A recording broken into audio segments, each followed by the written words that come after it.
بسم اللہ الرحمن الرحیم۔ السلام علیکم۔ اکثر دوست گھروں میں پرندے پالنے کا شوق رکھتے ہیں، لیکن آپ میں سے اکثر دوستوں نے یہ سن رکھا ہوگا کہ گھر میں پرندوں کو قید کر کے نہیں رکھنا چاہیے۔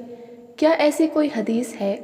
آج کی ویڈیو میں ہم آپ کو بتائیں گے کہ پرندے قید کر کے رکھے جا سکتے ہیں یا نہیں، کبوتر گھر میں رکھنے کے فائدے ہیں یا نقصانات، کبوتر کا جنات سے کیا تعلق ہے، کبوتر کسی کے لیے بد دعا کب کرتا ہے۔ ایک صحابی نے جب پرندہ قید کیا تو حضور صلی اللہ علیہ وآلہ وسلم نے ان سے کیا فرمایا، یہ سب جاننے کے لیے دوستوں ویڈیو کے ساتھ جڑے رہیے گا۔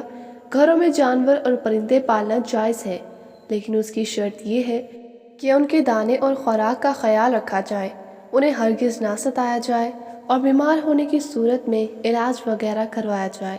حضرت انس رضی اللہ تعالی عنہ کے چھوٹے بھائی نے ایک پرندہ پال رکھا تھا۔ جب رسول اللہ صلی اللہ علیہ وآلہ وسلم ان کے ہاں تشریف لاتے تو اس سے کہتے، اے ابو عمیر، ایک پرندے کا کیا کیا؟ وہ بچہ اس پرندے سے کھیلتا تھا۔ یہ حدیث بخاری شریف کی 2291 اور مسلم شریف میں 1692 پر درج ہے۔ یہ حدیث اس بات کی دلیل ہے کہ آپ صلی اللہ علیہ وآلہ وسلم نے پرندے رکھنے سے منع نہیں فرمایا۔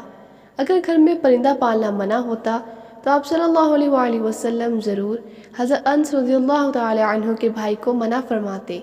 اسی روایت کی بنیاد پر یہ کہا جاتا ہے کہ گھر میں پرندوں کا پالنا جائز ہے، لیکن جیسا کہ پہلے بھی بتایا گیا ہے کہ ان کے پالنے کے لیے ضروری ہے کہ پرندوں کی ہر ضرورت کو پورا کیا جائے تاکہ پرندوں کو کسی قسم کی کوئی تکلیف نہ پہنچے۔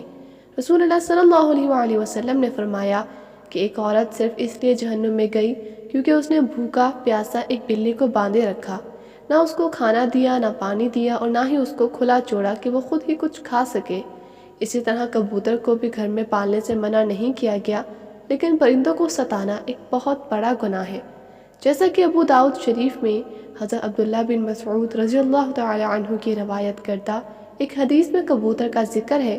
ایک کبوتر حضور پاک صلی اللہ علیہ وآلہ وسلم کے پاس آیا اور اپنی زبان میں کچھ کہنے لگا۔ جب وہ چپ ہوا تو حضور پاک صلی اللہ علیہ وآلہ وسلم فرمانے لگے کہ میرے کسی صحابی نے اس کبوتر کے گھونسلے سے انڈے اٹھائے ہیں۔ پاس ہی ایک صحابی نے اقرار کیا تو حضور اکرم صلی اللہ علیہ وآلہ وسلم نے انہیں حکم دیا کہ فوراً اس کے انڈے واپس رکھائیں۔ دیکھا دوستو، پرندوں کو ستانے میں کوئی خیر نہیں ہے، بلکہ الٹا پرندے اپنے ستانے والے کے لیے بد دعا کرتے ہیں، چونکہ کبوتر بھی ان پرندوں میں شامل ہے جو کہ انبیاء علیہ السلام کا پسندیدہ رہا ہے۔ اسی لیے اگر کبوتر کو ستایا جائے گا تو کبوتر بھی بد دعا دے سکتا ہے، لہٰذا کبوتر کو ستانے سے اجتناب کرنا چاہیے۔ کبوتر کے حوالے سے آپ کو بتاتے ہیں کہ اسلامی تعلیمات اس کے بارے میں کیا کہتی ہیں۔ احادیث میں ہے کہ گھریلو کبوتر خدا کو بہت یاد کرتے ہیں، اہل بیت کو دوست رکھتے ہیں اور صاحب خانہ کو دعا دیتے ہیں کہ اللہ تمہیں برکت دے۔ کسی شخص نے حضور اللہ صلی اللہ علیہ وآلہ وسلم سے تنہائی کی شکایت کی تو آپ صلی اللہ علیہ وآلہ وسلم نے فرمایا کہ ایک جوڑا کبوتر کا پال لے۔ حضرت جعفر فرماتے ہیں کہ کبوتر پیغمبروں کے پرندوں میں سے ہے، کبوتر گھر میں رکھو، چونکہ حضرت نوح علیہ السلام نے اس کو پسند کیا ہے اور دعا دی ہے کہ کسی پرندے پر اتنا پیار نہیں آتا جتنا کبوتر پر آتا ہے۔ آپ نے فرمایا، جس گھر میں کبوتر ہو اس گھر میں رہنے والے جنوں کی آفتوں سے محفوظ رہیں گے، کیونکہ جنوں کے بچے گھروں میں کھیلتے پھرتے ہیں۔ جس گھر میں کبوتر ہوتے ہیں وہ ان سے مشغول رہتے ہیں اور آدمی کی طرف متوجہ نہیں ہوتے۔ اسی طرح ایک روایت میں آتا ہے کہ کبوتر کا جو پر جھڑتا ہے وہ شیاطین کی نفرت اور بھاگنے کا سبب ہوتا ہے۔ ان روایات سے بات معلوم ہوئی کہ کبوتر کا گھر میں پالنا بالکل ٹھیک ہے، بلکہ موجب برکت ہے۔ جیسا کہ آپ صلی اللہ علیہ وآلہ وسلم نے صحابہ کو گھر میں کبوتر پالنے کا بولا، تو اس سے بات معلوم ہوتی ہے کہ کبوتر پالنے میں خیر ہے۔ کبوتر پالنے کے ساتھ منسلک یہ یاد رہے کہ بعض لوگ شوق سے کبوتر پالتے ہیں۔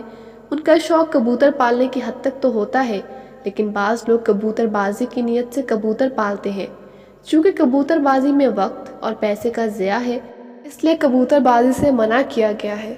امام بخاری حضرت ابو ہریرہ رضی اللہ تعالی عنہ سے روایت کرتے ہیں کہ حضور اکرم صلی اللہ علیہ وآلہ وسلم نے ایک شخص کو اڑتے ہوئے کبوتر کے پیچھے لگا ہوا دیکھا تو فرمایا، شیطان شیطان کے پیچھے لگا ہوا ہے۔ اس حدیث میں کبوتر کو شیطان کہنے کا مطلب یہ ہے کہ کبوتر یا کسی بھی دوسرے پرندے اڑانے کو مشغلہ بنانا حرام ہے۔ کبوتر بازی، جانوروں کی لڑائی، یہ ایسے مشغلے ہیں جن میں پڑھ کر انسان اپنے دیگر فرائض اور اسلام عقائد کو بھول جاتا ہے، جس وجہ سے اس کو شیطانی عمل کہا گیا ہے۔ اسی طرح جانوروں کو آپس میں لڑانے سے بھی سختی سے منع فرمایا گیا ہے، کیونکہ اس سے جانوروں کو تکلیف ہوتی ہے اور جانوروں کو تکلیف دینا حرام ہے۔ رسول اللہ صلی اللہ علیہ وآلہ وسلم نے فرمایا، جانوروں کو ایذا و تکلیف دینا درست نہیں۔ رسول اللہ صلی اللہ علیہ وآلہ وسلم ایک اونٹ کے پاس سے گزرے جس کے چہرے پر داغ لگایا ہوا تھا، تو آپ نے فرمایا، جاؤ اونٹ کے مالک سے کہو کہ اس کے چہرے سے آگ کو دور رکھے۔ الحدیث۔ انس رضی اللہ تعالی عنہ سے حدیث ہے کہ رسول اللہ صلی اللہ علیہ وآلہ وسلم نے ایک گدھا دیکھا جس کے چہرے کو داغا گیا تھا۔ آپ نے فرمایا، اللہ کی لعنت برسے اس آدمی پر جس نے یہ داغ دیا۔ کبوتر بڑا ذہین پرندہ ہے جو اشخاص کو ان کی تصویر میں بھی پہچان لیتا ہے۔ سائنسدانوں کا خیال ہے کہ کبوتر آئینے میں اپنی تصویر دیکھ کر خود کو پہچان سکتا ہے، یعنی یہ چہرے کی پہچان کی حد تک خود شناس پرندہ ہے۔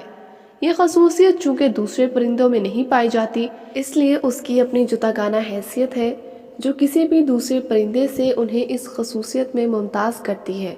اس کے علاوہ کبوتر میں حروف کو شناخت کرنے کی صلاحیت بھی پائی جاتی ہے۔ ایک تجربے کے ذریعے سائنسدانوں نے یہ ثابت کیا ہے کہ کبوتر پورے انگریزی حروف تہجی کو شناخت کرتا ہے، جو ان کے ذہنی صلاحیت کی آئینہ دار ہوتی ہے۔ کبوتر اپنی چونچ سے پانی چوس کر پینا جانتا ہے، جبکہ دوسرے پرندوں میں خصوصیت نہیں پائی جاتی۔ کبوتر ہزاروں میل دور سے اپنے گھر کا پتہ ڈھونڈ لیتے ہیں۔ یہ کیسے ممکن ہے؟ اس کے متعلق کئی نظریات پیش کیے گئے ہیں، جن میں سے ایک نظریہ مقناطیسی حیثیت کا نظریہ ہے، جس کی وجہ یہ ہے کہ یہ جاندار سورج کو رہنما بنا کر مشرق و مغرب کی سمتوں کا تعین کرتا ہے۔ ان کے متعلق خیال کیا جاتا ہے کہ یہ زمین کی مقناطیسی قوت یعنی میگنیٹک ایفیکٹ آف دی ارتھ کو پہچان سکتے ہیں، اسی سے وہ اپنے گھر کا راستہ بآسانی ڈھونڈ نکالتے ہیں۔ کبوتر 70 سے 75 کلومیٹر فی گھنٹہ کی رفتار سے پرواز کر سکتے ہیں۔